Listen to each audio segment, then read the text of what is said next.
பார்க்க வேண்டியவர்கள் புக்கிங் கவுண்டரில் டிக்கெட் கொடுத்துக் கொண்டிருக்கிறார்கள். உடனடியாக டிக்கெட்டை பெற்றுக் கொள்ளவும்.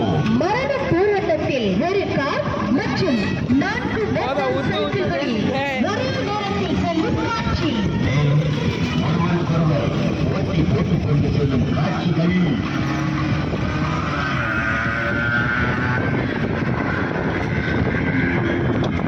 வெல்லும் காட்சிகள். காரில் 2 கைகளை வெட்டிக் கொண்டும்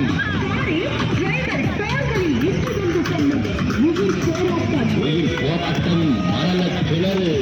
கைகளை விட்டுக் கொண்டும் கால்களை தூக்கிக் கொண்டும், மேலும் அத்துடன் மட்டுமல்லாமல் ஒருவருக்கொருவர் கைகளை மரண போராட்டத்தில் செல்லுகின்ற கண்கொள்ளா காட்சிகளை பார்க்க காண தவறாதீர்கள். இம்மரணத்தை வெல்கின்ற கண்கொள்ளா காட்சியை காண மறந்து விடாதீர்கள். மாருதி சர்க்கஸ் மரண கிணறு. மறந்து விடாதீர்கள்.